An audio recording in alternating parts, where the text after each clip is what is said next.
Good morning student. आज आम आउ गोटे पाठटी आम संस्कृति आ परंपरा को लेकिन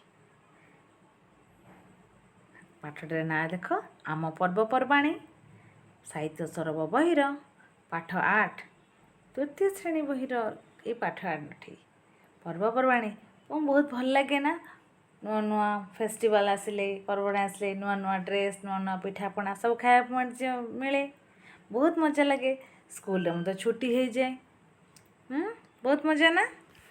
से विषय आज पढ़ा प्रकृत में आम पर्वपर्वाणी कौन।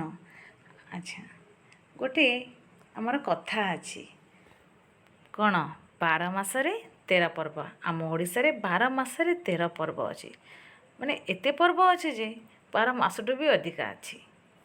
तो सही पाठरी रे जानिबा 12 मासरे कौन 13 पर्व अच्छी। ये पाठटी रे जड़े अच्छे जे कि निशिकांत बाबू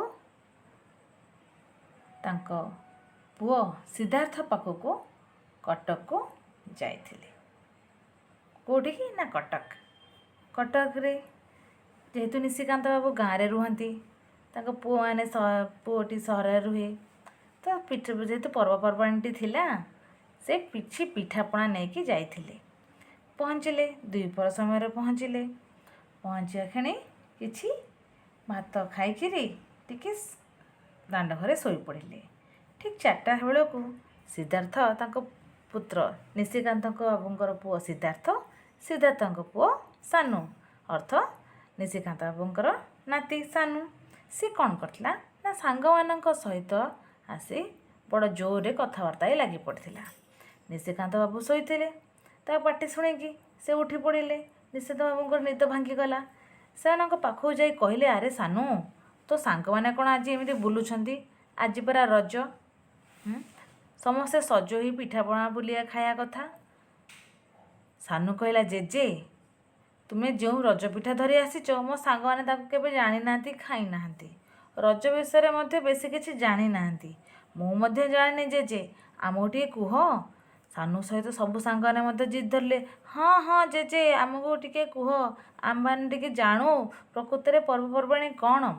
तो निशिकांत बाबू बसिकी पिला को धरी कहले अच्छा हाँ तेबे तुम्हें मन देकी शुण आम ओडिशा रे अनेक पर्वपर्वाणी पालित हुए अन्य गुड़िक संस्कृति रही ताहा तुम्हें आगरे प्रकाश करी। आज जातीय पर्व है रज। अच्छा पिला माने रजरे कौन हुए कहती दोली खेल आउ सबुठु मेन कौन पोड़ पिठा। एरा आषाढ़ मासरे पालन होता है। गणेश पूजा भाद्र मास शुक्लपक्ष चतुर्थी पालन होता है। बहुत देवगढ़ गणेश पूजा महासमारोह पालन हुए। गजलक्ष्मी पूजा कौटी ढेंकानाल जिले में पालन हुए। अच्छा रज पर्व आषाढ़ मासरे पालन हुए। ओडिशार अन्यतम प्रसिद्ध जातीय पर्व पिठापणा कौन मिले ना रज पिठा सजबाज हुए पोड़ पिठा दोली खेलवा यार मुख्य आकर्षण। गणेश पूजा मुझे भाद्र मास शुक्लपक्ष चतुर्थी तिथि रे समारोह पालन होता है। यहाँ कौटी ना देवगढ़ जिले पालन होता है। सेमती लक्ष्मी पूजा ढेंकानाल दशहरा आउ दुर्गा पूजा जोड़ा कटक रे बेसी मात्रा रे पालन कराए। धनुଯାत्रा बरगढ़ सहर रे रथ यात्रा से तो पृथ्वी पक्षे प्रसिद्ध तथापि पुरी जिलार यार प्रमुख पर्व। ऐतिहासिक बालीଯାत्रा जोड़ा कि आम कटक बहुत फेमस बोली कहुए। बुढ़ा रथ यात्रा गंडमान पालन कराए। भैमी एकादशी यह कंटिलो सहर में पालित होता है। शीतल षष्ठी जोड़ा कि शिव पार्वती बह यात्रा संबलपुर और भुवनेश्वर सहर में यह महासमारोह पालित होता है। सेमती पणा संक्रांति पालन कराए जहाँ ना झामू यात्रा दंड यात्रा ना परिचित अच्छी। ये जो रथ यात्रा ओडिशार प्राणबिंदु ମହାପ୍ରଭୁ ଶ୍ରୀ ଜଗନ୍ନାଥଙ୍କର ଆଷାଢ଼ ଶୁକ୍ଳ ଦ୍ୱିତୀୟାରେ ପୁରୀରେ ବିଶ୍ୱ ପ୍ରସିଦ୍ଧ ରଥଯାତ୍ରା ଅନୁଷ୍ଠିତ ହୁଏ। ଜାତି ଧର୍ମ ନିର୍ବିଶେଷରେ ମିଳନ ବଡ଼ଯନ୍ତ୍ର 3 ରଥ ଗଡ଼େ ଏବଂ ସବୁ ବର୍ଗର ଭକ୍ତମାନେ ମହାପ୍ରଭୁଙ୍କ ପ୍ରତ୍ୟକ୍ଷ ଦର୍ଶନ କରନ୍ତି। ତୁମେମାନେ ଦେଖିଛ ନା ରଥଯାତ୍ରା? ଠିକ୍ ସେହିପରି ନୂଆଖାଇ ପଶ୍ଚିମ ଓଡ଼ିଶାର ଏକ ମୁଖ୍ୟ ପର୍ବ ଅଟେ। ଏଥିରେ ଯେଉଁ ଧାନ ଅମଳ ହେଇଥାଏ ସେ ପ୍ରଥମ ଧାନଟି ଆଗେ ପ୍ରଭୁଙ୍କ ମା' ସମଲେଇ ପାଖଙ୍କ ପାଖରେ ଲାଗେ, ତାଙ୍କ ଇଷ୍ଟ ମହାପ୍ରଭୁ। ଆଉ ତାପରେ ଘରର ବଡ଼ ଲୋକମାନେ ସମସ୍ତେ ମିଶିକି ଖାଆନ୍ତି। ତାପରେ ନୂଆଖାଇ ଜୁହାର ଭେଟ୍ ଘାଟ ସବୁ ହୁଏ। ସେମିତି ଆଦିବାସୀମାନଙ୍କର ମଧ୍ୟ ସେମିତି ଅଛି। ସୋହରାଇ ପର୍ବ ସାନ୍ତାଳ ଆଦିବାସୀ ସମ୍ପ୍ରଦାୟ ପାଳନ କରିଥାନ୍ତି। ବୁଢ଼ା ରଥଯାତ୍ରାକୁ ଗଣ୍ଡମାନେ ପାଳନ କରିଥାନ୍ତି। ଭୈମୀ ଏକାଦଶୀ ମେଳା କଣ୍ଟିଲୋରେ କରିଥାନ୍ତି। ଶୀତଳ ଷଷ୍ଠୀ ଯାତ୍ରା ସମ୍ବଲପୁରରେ ହୋଇଥାଏ। ସେମିତି ପଣା ସଂକ୍ରାନ୍ତି ଦିନ ରାତ୍ରାର ଝାମୁ ଯାତ୍ରା, ଓଡ଼ିଆ ନବବର୍ଷରେ ପଣା ସଂକ୍ରାନ୍ତି ପାଳନ ହୋଇଥାଏ। ଦୀପାବଳିରେ ସେମିତି ମାତା କାଳୀଙ୍କୁ ପୂଜା କରାଯାଇଥାଏ। ସେମିତି ଦଣ୍ଡଯାତ୍ରା, ଝୁଲଣ ଯାତ୍ରା, ମାଣବସା ଗୁରୁବାର, ଦୋଳ ଉତ୍ସବ, ଦଶଦୋଳ, ପଞ୍ଚୁଦୋଳ, ସରସ୍ୱତୀ ପୂଜା, ଚନ୍ଦ୍ରଭାଗା ବୁଡ଼, ଗହ୍ମା ପୂର୍ଣ୍ଣିମା, ଜନ୍ମାଷ୍ଟମୀ। ଗହ୍ମା ପୂର୍ଣ୍ଣିମା ଯେଉଁଟା ରାକ୍ଷୀ ପୂର୍ଣ୍ଣିମା ଆମର ଏବେ ଆସୁଛି। ଜନ୍ମାଷ୍ଟମୀ ଶ୍ରୀକୃଷ୍ଣଙ୍କ ଜନ୍ମଦିନକୁ ଜନ୍ମାଷ୍ଟମୀ। ଖୁଦୁରୁକୁଣୀ ଓଷା ଯେଉଁ ତପୋଇ ତାଙ୍କ ଭାଇମାନଙ୍କର ଶୁଭ ମନାସି ପାଇଁ ପୂଜାଟି କରିଥିଲା। ଅଁଳା ନବମୀ ରାଧାଶ୍ରଦ୍ଧା ଦର୍ଶନ। ଲିଙ୍ଗରାଜ ମୋଦିଙ୍କର ରଥଯାତ୍ରା, ତାଙ୍କର ମଧ୍ୟ ରଥଯାତ୍ରା ହୁଏ, ସେଇଟା ଅଶୋକାଷ୍ଟମୀ ଏ ନାମରେ ଖ୍ୟାତ। କୁମାର ପୂର୍ଣ୍ଣିମା ଯେଉଁଟା ଆମେ ଜହ୍ନି ଓଷା ବୋଲି କହିଥାଉ। ଅକ୍ଷୟ ତୃତୀୟା ମୁଠି ଅନୁକୂଳ ହୁଏ। ନୂଆଖାଇ ଯେଉଁଟାକୁ ମୁଁ କହିଲି ପଶ୍ଚିମ ଓଡ଼ିଶାର ପର୍ବ। ଲଙ୍କା ପୋଡ଼ି କେଉଁଟା ହୁଏ? ଯେତେବେଳେ ଦଶହରାରେ ହୁଏ। ହିଙ୍ଗୁଳା ଯାତ୍ରା, ଶିବରାତ୍ରି ଆମେ ଜାଣିଛେ ଶିବରାତ୍ରି ଜାଗର ଯାତ୍ରା। ବୁଧେଇ ଓଷା, ଶାମ୍ବ ଦଶମୀ, ଦ୍ୱିତୀୟା ଓଷା, ଦେବସ୍ନାନ ପୂର୍ଣ୍ଣିମା, ସାବିତ୍ରୀ ବ୍ରତ ମା' ମାନେ କରନ୍ତି ସାବିତ୍ରୀ ବ୍ରତ, ଚନ୍ଦନ ପୂର୍ଣ୍ଣିମା, ଶିକାରା, ବହୁତ ପର୍ବପର୍ବାଣି ଓଡ଼ିଶାରେ ପାଳନ ହୋଇଥାଏ। ସାନୁର ସାଙ୍ଗମାନେ କହିଲେ ଜେଜେ ଏସବୁ ପର୍ବପର୍ବାଣି ଆମ ଓଡ଼ିଶାରେ ରହିଛି ବୋଲି ଆମେମାନେ ଜାଣିନଥିଲୁ। ସାନୁ କହିଲା ଜେଜେ ମୁଁ ମଧ୍ୟ ଜାଣିନଥିଲି। ଆମ ଓଡ଼ିଶା ପର୍ବପର୍ବାଣି ସବୁ ଜାଣିବା ଆବଶ୍ୟକ। ପର୍ବପର୍ବାଣି ହେଉଛି ସାମାଜିକ ଜୀବନର ଏକ ଅଙ୍ଗ ସଦୃଶ। ଜାତି ବର୍ଣ୍ଣ ଧର୍ମ ସମ୍ପ୍ରଦାୟ ନିର୍ବିଶେଷରେ ପ୍ରତ୍ୟେକ ମାନବ ଏହାକୁ ପାଳନ କରିଥାଏ। ବାସ୍ତବିକ ଏଇଟା ହେଉଛି ବିଭିନ୍ନତା ମଧ୍ୟରେ ଏକତା। ଅସଂଖ୍ୟ ପର୍ବପର୍ବାଣି କରି ମାନବ ସମାଜର ସାମାଜିକ ଜୀବନକୁ ଆନନ୍ଦ ମୁଖର କରିଦିଏ। ଖାଲି ପର୍ବପର୍ବାଣି ଆମର ମିଶିକି ଏକାଠି ରହିବାର ଏକ ସ୍ୱାଦ ଥାଏ। କର୍ମକ୍ଳାନ୍ତ ଜଞ୍ଜାଳଗ୍ରସ୍ତ ବ୍ୟସ୍ତବହୁଳ ଜୀବନରେ ସୃଷ୍ଟି ହୁଏ ମଧୁର ଆଶ୍ୱାସନା। ପୁଣି ସାମାଜିକ ଜୀବନକୁ ସରସ ସୁନ୍ଦର କରିଦେଇଥାଏ ଏହି ପର୍ବପର୍ବାଣି। ବାସ୍ତବିକ ବ୍ୟବସ୍ଥା ସାତ୍ତ୍ୱିକ ଦୃଷ୍ଟିରୁ ଯେପରି ମୂଲ୍ୟବାନ, ସାମାଜିକ ଦୃଷ୍ଟିରୁ ମଧ୍ୟ ସେହିଭଳି ଗୁରୁତ୍ୱପୂର୍ଣ୍ଣ। ପର୍ବପର୍ବାଣି ଗୁଡ଼ିକ କେବଳ ବ୍ୟକ୍ତିପ୍ରାଣ ଆନନ୍ଦ ବର୍ଦ୍ଧନ କରିନଥାଏ, ସାମାଜିକ ସଂହତି ମଧ୍ୟ ସୁଦୃଢ଼ କରିଥାଏ। ଧାର୍ମିକ ପର୍ବଗୁଡ଼ିକ ମନୁଷ୍ୟ ମନରେ ସାତ୍ତ୍ୱିକ ଭାବନା ସୃଷ୍ଟି କରି ଆଧ୍ୟାତ୍ମିକ ଚେତନା ଅନୁରାଗୀ ହୋଇ ନିଜ ଭିତରେ ଥିବା ପଶୁତ୍ୱ ଭାବ ବିନାଶ ଘଟାଇଥାଏ। ଶାନ୍ତି ଶୃଙ୍ଖଳା ଭାବନା ପର୍ବପର୍ବାଣିର ମୂଳ ବସ୍ତୁ। ଆମେମାନେ ସାତ୍ତ୍ୱିକ ଚିନ୍ତନାରେ ପାଳନ କରିବା ଆବଶ୍ୟକ। ଆଚ୍ଛା ପିଲାମାନେ, ମୁଁ ଗୋଟେ ଛୋଟ ଭିଡ଼ିଓଟେ ଦେଖେଇବି। ସେ ଭିଡ଼ିଓରେ ଟିକେ ଅଳ୍ପ ଆମର ସାରାଂଶ ଟିକେ ଅଛି। ତାପରେ ଆଉ ଗୋଟେ ଭିଡ଼ିଓଟେ ଦେଖେଇବି, ତୁମେ ଜାଣିପାରିବ ପ୍ରକୃତରେ ଆମ ପର୍ବପର୍ବାଣି କେମିତି ଅଛି। ଗ୍ରୀଷ୍ମ ଋତୁ ପ୍ରାରମ୍ଭରେ ନବବର୍ଷକୁ ସ୍ୱାଗତ କରିବା ଲାଗି ମହାବିଷୁବ ସଂକ୍ରାନ୍ତି ପାଳିତ ହୁଏ। ଏହି ଦିନରେ ବିଭିନ୍ନ ଦେବାଳୟମାନଙ୍କରେ ବିଭିନ୍ନ ଦ୍ରବ୍ୟରେ ପ୍ରସ୍ତୁତ ପଣା ଭୋଗ କରାଯାଏ। ତେଣୁ ଏହାକୁ ପଣା ସଂକ୍ରାନ୍ତି ମଧ୍ୟ କୁହାଯାଏ। ଏହି ସଂକ୍ରାନ୍ତି ଜଳ ସଂକ୍ରାନ୍ତି ଭାବରେ ମଧ୍ୟ ପରିଚିତ। ଏହି ଦିନ ବୃନ୍ଦାବତୀ ମା'ଙ୍କୁ ଖରାର ପ୍ରକୋପରୁ ରକ୍ଷା କରିବା ପାଇଁ ତାଙ୍କ ଉପରେ ଜଳପୂର୍ଣ୍ଣ ଘଡ଼ି ସ୍ଥାପନା କରାଯାଏ। ରାସ୍ତାକଡ଼ମାନଙ୍କରେ ମଧ୍ୟ ଜଳକୁଣ୍ଡ ସ୍ଥାପନ କରାଯାଏ। ଏହି ଦିନ ଝାମୁ ଯାତ୍ରା, ଚୈତ୍ର ପର୍ବ ପାଟୁଆ ନୃତ୍ୟ ମଧ୍ୟ ଆୟୋଜିତ ହୋଇଥାଏ। ଏହି ଦିନରେ ନୂତନ ପାଞ୍ଜି ପ୍ରଚଳିତ ହେବାର ବ୍ୟବସ୍ଥା ମଧ୍ୟ ରହିଛି। ଓଡ଼ିଶାର କୃଷି ପର୍ବମାନଙ୍କ ମଧ୍ୟରେ ମୁଖ୍ୟ ହେଉଛି ଅକ୍ଷୟ ତୃତୀୟା। ବୈଶାଖ ମାସ ଶୁକ୍ଳ ପକ୍ଷ ତୃତୀୟା ତିଥିରେ ଏହି ପର୍ବ ଆୟୋଜିତ ହୁଏ। ଏହି ଦିନ କୃଷକମାନେ ଅକ୍ଷିମୁଠି ଅନୁକୂଳ କରି ମା ଲକ୍ଷ୍ମୀଙ୍କ ପାଖରେ ନିଜର ଶସ୍ୟ କ୍ଷୟ ନ ହେବା ପାଇଁ ପ୍ରାର୍ଥନା କରନ୍ତି। ଏହି କାରଣରୁ ଏହାକୁ ଅକ୍ଷୟ ତୃତୀୟା କୁହାଯାଏ। କଥିତ ଅଛି ଏହି ଦିନରୁ ସତ୍ୟଯୁଗ ଆରମ୍ଭ ହୋଇଥିଲା। ଏହି ଶୁଭ ତିଥିରେ ଗୃହ ନିର୍ମାଣ, ନିର୍ବନ୍ଧ, ବିବାହ, ଉପନୟନ ପ୍ରଭୃତି ଶୁଭ କର୍ମ ଅନୁଷ୍ଠିତ ହୋଇଥାଏ। ଏହି ଅକ୍ଷୟ ତୃତୀୟାରୁ ଆରମ୍ଭ ହୋଇଯାଏ ରଥଯାତ୍ରାର ପ୍ରସ୍ତୁତି ପର୍ବ। ଏହି ଦିନରୁ ରଥ କାର୍ଯ୍ୟ ଅନୁକୂଳ ହୋଇଥାଏ ଏବଂ ଶ୍ରୀମନ୍ଦିରରେ ଚନ୍ଦନ ଯାତ୍ରାର ଆରମ୍ଭ ହୁଏ। ଏହା 24 ଦିନ ଧରି ଶ୍ରୀମନ୍ଦିର ପ୍ରାଙ୍ଗଣରେ ପାଳିତ ହୋଇଥାଏ। ଏହାପରେ ପାଳିତ ହୋଇଥାଏ ସ୍ନାନ ପୂର୍ଣ୍ଣିମା। ମହାପ୍ରଭୁ ସ୍ୱର୍ଗ ସମ୍ମୁଖରେ ସ୍ନାନ କରି ଭକ୍ତମାନଙ୍କୁ ହାତୀ ବେଶରେ ଦର୍ଶନ ଦିଅନ୍ତି। ଏହାପରେ ଜ୍ୱରରେ ଆକ୍ରାନ୍ତ ହୋଇ ଅଣଅବସରରେ ରହନ୍ତି। ସୁସ୍ଥ ହୋଇ ଆଷାଢ଼ ଶୁକ୍ଳ ପ୍ରତିପଦା ତିଥିରେ ଭକ୍ତମାନଙ୍କୁ ନବଯୌବନ ବେଶ ଦର୍ଶନ ଦେଇଥାନ୍ତି। ଏହା ନେତ୍ର ଉତ୍ସବ ଭାବରେ ପାଳିତ ହୁଏ। ଆଷାଢ଼ ଶୁକ୍ଳ ଦ୍ୱିତୀୟାରେ ଅନୁଷ୍ଠିତ ହୁଏ ବିଶ୍ୱ ପ୍ରସିଦ୍ଧ ରଥଯାତ୍ରା। ଦିନ ପରେ ଅନୁଷ୍ଠିତ ହୁଏ ବାହୁଡ଼ା ଯାତ୍ରା। ବଡ଼ଦାଣ୍ଡରେ ବଡ଼ ଠାକୁର ସୁନାବେଶରେ ଭକ୍ତମାନଙ୍କୁ ଦର୍ଶନ ଦିଅନ୍ତି ଏବଂ ନୀଳାଦ୍ରି ବିଜେ କରନ୍ତି। ବିଦେଶରେ କେତେକ ସ୍ଥାନରେ ରଥଯାତ୍ରା ଅନୁଷ୍ଠିତ ହେବାର ଦେଖାଯାଏ, ଯାହା ଜଗନ୍ନାଥ ସଂସ୍କୃତିର ବ୍ୟାପକତାର ପ୍ରମାଣ ଦିଏ।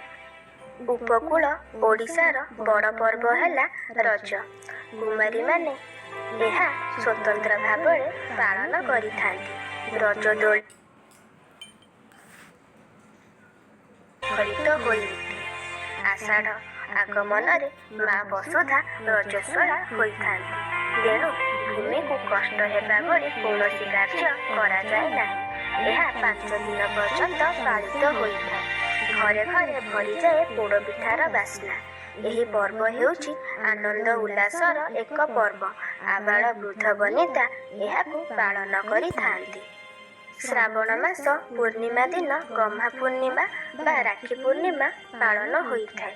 ଏହି ଦିନ ବଳଦେବଙ୍କ ଜନ୍ମ ଉତ୍ସବ ଝୁଲଣ ଯାତ୍ରା ମଧ୍ୟ ପାଳିତ ହୁଏ। ଉକ୍ତ ଦିନ ଗୋ ସମ୍ପଦଙ୍କୁ ମଧ୍ୟ ପୂଜା ଅର୍ଚ୍ଚନା କରାଯାଏ। ଝିଅମାନେ ଭାଇର ମଙ୍ଗଳ କାମନା କରି ତା ହାତରେ ରାକ୍ଷୀ ବାନ୍ଧିଥାନ୍ତି। ଭାଇ ଭଉଣୀଙ୍କର ସୁସମ୍ପର୍କ ସ୍ଥାପନ କରିବା ଏହାର ଏକ ମୁଖ୍ୟ ଉଦ୍ଦେଶ୍ୟ। ଅଗ୍ରପୂଜ୍ୟ ଗଣେଶଙ୍କ ପୂଜା ଓଡ଼ିଶାରେ ବହୁ ଆଡ଼ମ୍ବରର ସହିତ ପାଳନ କରାଯାଏ। ଏହି ପୂଜା ବିଦ୍ୟାର୍ଥୀମାନଙ୍କ ପାଇଁ ହେଲେ ମଧ୍ୟ ଆବାଳ ବୃଦ୍ଧ ବନିତା ଏହି ଉତ୍ସବର ଆନନ୍ଦ ନିଅନ୍ତି। ବିଦ୍ୟାଳୟ, ଶିକ୍ଷାନୁଷ୍ଠାନ ଏବଂ ବ୍ୟବସାୟିକ ଅନୁଷ୍ଠାନମାନଙ୍କରେ ମଧ୍ୟ ସିଦ୍ଧିଦାତାଙ୍କୁ ପୂଜା କରାଯାଏ। ଭାଦ୍ରବ ମାସ ଶୁକ୍ଳ ଚତୁର୍ଥୀ ଦିନ ଏହା ପାଳନ କରାଯାଏ। ଏହି ଦିନ ବିଦ୍ୟାର୍ଥୀମାନେ ଉପବାସ କରନ୍ତି। ବିଦ୍ୟା, ଧନ ଓ ବୁଦ୍ଧିର କାମନା କରି ଶୁଦ୍ଧପୂତ ଭାବରେ ଗଣେଶଙ୍କୁ ପୂଜା କରନ୍ତି। ନୂଆଖାଇ ହେଉଛି ଏକ ଗଣପର୍ବ। ଭାଦ୍ରବ ମାସ ଶୁକ୍ଳ ପକ୍ଷ ପଞ୍ଚମୀ ତିଥିରେ ଏହି ପର୍ବ ପାଳିତ ହୋଇଥାଏ। ଏହା ହେଉଛି ଭାଇଚାରାର ପର୍ବ। ଯେତେ ଦୂରରେ ଥିଲେ ମଧ୍ୟ ଏହି ଦିନ ହୋଇ ନୂଆ ଚାଉଳରେ ପ୍ରସ୍ତୁତ ହୋଇଥିବା କ୍ଷୀରିକୁ ପ୍ରସାଦ ରୂପେ ଗ୍ରହଣ କରନ୍ତି। ନୂଆଖାଇ ସମ୍ପର୍କରେ ଆମ ଚ୍ୟାନେଲରେ ଏକ ସ୍ୱତନ୍ତ୍ର ଭିଡ଼ିଓ ଅଛି। ଡେସ୍କ୍ରିପସନରେ ଲିଙ୍କ୍। କୃଷ୍ଣପକ୍ଷ ଅଷ୍ଟମୀ ତିଥିରେ ଶ୍ରୀକୃଷ୍ଣଙ୍କ ଜନ୍ମ ଦିବସ ପାଳିତ ହୋଇଥାଏ। ଏହି ଦିନ ଶ୍ରୀକୃଷ୍ଣ ଧରାବତରଣ କରିଥିଲେ। ଏହି ଦିନରେ ବିଭିନ୍ନ ମନ୍ଦିରମାନଙ୍କରେ ପୂଜା ଅନୁଷ୍ଠିତ ହୋଇଥାଏ। ଶ୍ରୀକୃଷ୍ଣ ରାତ୍ରିରେ ଜନ୍ମଗ୍ରହଣ କରିଥିବାରୁ ଏହି ପୂଜା ରାତ୍ରିରେ ଅନୁଷ୍ଠିତ ହୋଇଥାଏ। ପୂଜା ସମୟରେ ହରିବଂଶର ପାଠ କରିବାର ବିଧି ରହିଛି। ଭାରତର କୃଷ୍ଣ ମନ୍ଦିରମାନଙ୍କରେ ଏହା ଅତି ଆଡ଼ମ୍ବରର ସହିତ ପାଳିତ ହୋଇଥାଏ। ଶ୍ରୀମନ୍ଦିରରେ ମଧ୍ୟ ଅମାବାସ୍ୟାକୁ ମହାଳୟା ଅମାବାସ୍ୟା କୁହାଯାଏ। ଏହି ଦିନ ପିତୃପୁରୁଷଙ୍କୁ ଶ୍ରାଦ୍ଧ ଦେବାର ବିଧି ରହିଛି। ପରଲୋକ ପ୍ରାପ୍ତ ପିତୃପୁରୁଷଙ୍କୁ ନିର୍ଦ୍ଦିଷ୍ଟ ତିଥିରେ ଶ୍ରାଦ୍ଧ ଦେବାର ନିୟମ ରହିଛି। କିନ୍ତୁ ମହାଳୟା ପକ୍ଷରେ ଯେକୌଣସି ବ୍ୟକ୍ତି ତାର ପିତୃପୁରୁଷଙ୍କୁ ତିଥି ବାର ନକ୍ଷତ୍ର ବିଚାର ନ କରି ଶ୍ରାଦ୍ଧ ଦେଇପାରେ। ଏହି ଦିନ ଘରର କର୍ତ୍ତା ପିତୃ ମାତୃକୁଳ ସାତ ପୁରୁଷକୁ ଶ୍ରାଦ୍ଧ ଦେଇଥାଏ। ଏହାକୁ ମହାଳୟା ଶ୍ରାଦ୍ଧ ବା ଅପଭଂଶ ଭାବରେ ମଉଳା ପିଣ୍ଡ କୁହାଯାଏ। ଦୀପାବଳି ଅମାବାସ୍ୟାରେ ଏହା ଶେଷ ହୋଇଥାଏ। ଓଡ଼ିଶାର ଜନସାଧାରଣ ମହାଳୟା ଦିନ ଶ୍ରୀମନ୍ଦିରର 22 ପାହାଚ ପରିସରରେ ମଧ୍ୟ ପିଣ୍ଡଦାନ କରିଥାନ୍ତି। ଏହାର ମହତ୍ତ୍ୱ ଓଡ଼ିଶାରେ ବହୁତ ରହିଛି। ଓଡ଼ିଶାର ପ୍ରତ୍ୟେକଟି ଲୋକ ଏହାକୁ ବହୁତ ମାନ୍ୟତା ଶକ୍ତିରୂପେଣ ସଂସ୍ଥିତା। ନମସ୍ତସ୍ୟୈ ନମସ୍ତସ୍ୟୈ ନମସ୍ତସ୍ୟୈ ନମୋ ନମଃ। ଶରତର ସ୍ୱଚ୍ଛ ଆକାଶ ଓ କାଶତଣ୍ଡି ଫୁଲ କହିଦିଏ ଧରା ପୃଷ୍ଠକୁ ଓହ୍ଲାଇ ଆସିଛନ୍ତି ଜଗଜ୍ଜନନୀ ମା ଦୁର୍ଗା। ଦେବତାମାନଙ୍କର ଦୁଃଖ ଦୂର କରିବା ପାଇଁ ମା ଦୁର୍ଗା ମହିଷାସୁରକୁ ବଧ କରିଥିଲେ। ଓଡ଼ିଶାରେ ଏହି ଶକ୍ତି ଆରାଧନାର ପରମ୍ପରା ବହୁ ପୁରାତନ। ତନ୍ମଧ୍ୟରୁ ଶକ୍ତିମୟୀ ମା ଦୁର୍ଗାଙ୍କ ପୂଜା ଅନ୍ୟତମ। ଓଡ଼ିଶାର ପୁରପଲ୍ଲୀରେ ବହୁ ଆଡ଼ମ୍ବରର ସହ ମା ଦୁର୍ଗାଙ୍କୁ ପୂଜା କରାଯାଏ। ଏହି ପୂଜା ସହ ଓଡ଼ିଶାର ଏକ ଲୋକ ପରମ୍ପରା ମଧ୍ୟ ସାମିଲ ରହିଛି। ଏହି ଦିନ ଖଣ୍ଡାୟତର ଖଣ୍ଡା, ନାପିତର ଖୁର, କରଣର ଲେଖନୀ ଏବଂ ବିଭିନ୍ନ ବୃତ୍ତିକାରୀମାନଙ୍କର ବୃତ୍ତିର ସାଜ ସରଞ୍ଜାମ ସଜ ବସେ। ମାତୃ ଆଶିଷ ଲାଭ କରି ଅସ୍ତ୍ରଶସ୍ତ୍ରର ଅନୁକୂଳ ହୁଏ। ବୃତ୍ତିକାରୀମାନେ ନିଜ ନିଜ କାର୍ଯ୍ୟ ଅନୁକୂଳ କରନ୍ତି। ଏହି ଉତ୍ସବାନୁଷ୍ଠାନ ଓଡ଼ିଶାର ସମ୍ପୂର୍ଣ୍ଣ ନିଜସ୍ୱ। ବିଭିନ୍ନ ଦେବୀପୀଠମାନଙ୍କରେ ଷୋଡ଼ଶ ଉପଚାରରେ ପୂଜିତ ହୁଅନ୍ତି ମା ଆଦିଶକ୍ତି। ବିଭିନ୍ନ ମଣ୍ଡପମାନଙ୍କରେ ମାଙ୍କର ସୁନ୍ଦର ମୂର୍ତ୍ତି ଶୋଭା ପାଏ। ମା ଦୁର୍ଗାଙ୍କୁ ବିଦାୟ ଦେବା ସହ ଧରାପୃଷ୍ଠରେ ଅବତୀର୍ଣ୍ଣ ହୁଅନ୍ତି ମା ଲକ୍ଷ୍ମୀ।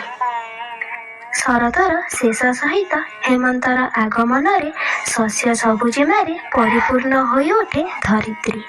ଦେବୀପୀଠମାନଙ୍କରେ ଧନଦାତ୍ରୀ ମା କମଳାଙ୍କର ସୁନ୍ଦର ମୂର୍ତ୍ତିମାନ ଶୋଭା ପାଏ। ଏହା ସହିତ ଓଡ଼ିଶାରେ ପାଳିତ ହୁଏ କୁମାର ଉତ୍ସବ। କୁମାରୀମାନେ ଚନ୍ଦ୍ର ଓ କାର୍ତ୍ତିକେୟଙ୍କର ପୂଜା କରନ୍ତି। କାର୍ତ୍ତିକେୟ ହେଉଛନ୍ତି ଦେବତାମାନଙ୍କର ରାଜକୁମାର।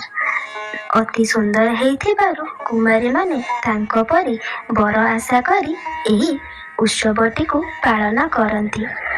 କୁମାର ପୂର୍ଣ୍ଣିମାର ଗୋଟିଏ ମାସ ପୂର୍ବରୁ ଜହ୍ନି ଓଷା ପାଳନ ହୋଇଥାଏ। ଏହା ସମ୍ପୂର୍ଣ୍ଣ ରୂପେ ଏକ ସାମାଜିକ ଉତ୍ସବ। ଲୋକଗୀତର ତାଳେ ତାଳେ ଝିଅମାନେ ପୁଚି ଖେଳିଥାନ୍ତି। ଏହିଭଳି କ୍ରୀଡ଼ା କୌତୁକରେ କୁମାରୀମାନେ ପୂର୍ଣ୍ଣିମାର ରାତିଟିକୁ ଉଜାଗରରେ କାଟି ଦିଅନ୍ତି।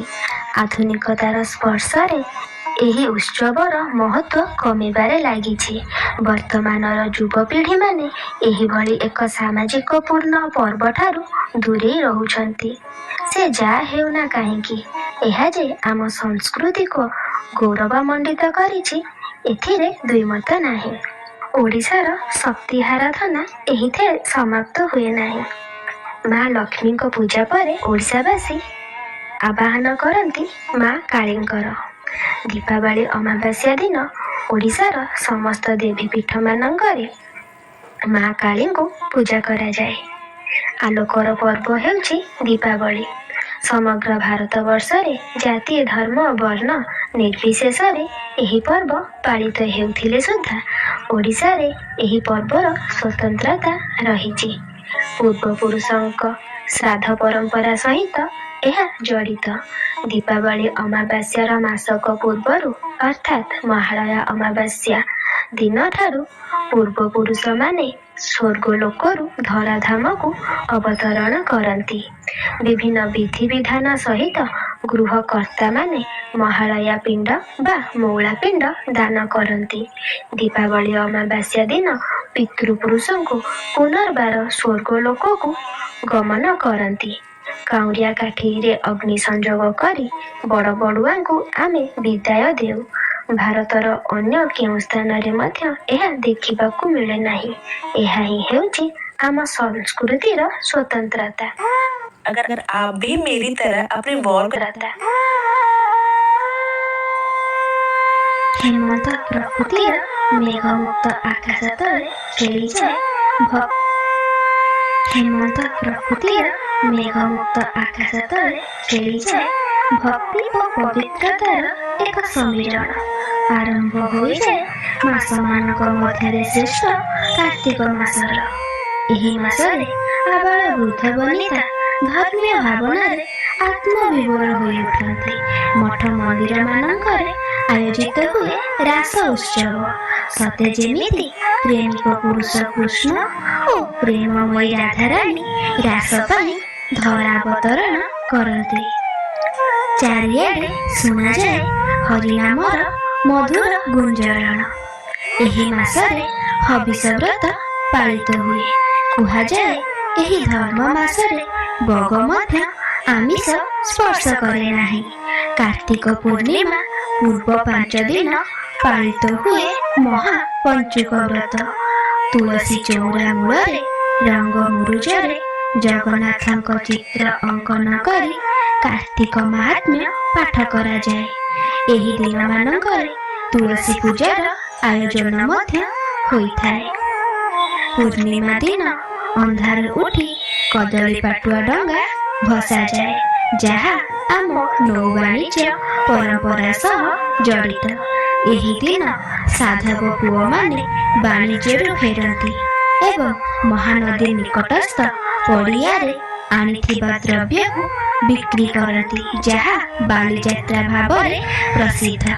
ଏହି ମାସମାନଙ୍କରେ ନାମ ସଂକୀର୍ତ୍ତନର ମଧ୍ୟ ଆୟୋଜନ କରାଯାଏ, ଯାହା ସମ୍ପୂର୍ଣ୍ଣ ପରିବେଶକୁ ଆଧ୍ୟାତ୍ମିକ କରିଦିଏ। ଯେତେ ଆଧୁନିକ ହେଲେ ମଧ୍ୟ ଆମ ସଂସ୍କୃତି ହିଁ ହେଉଛି ଆମର ପରିଚୟ। ଏହା ଆମେ କାର୍ତ୍ତିକ ମାସରୁ ଜାଣିବାକୁ ପାଉ।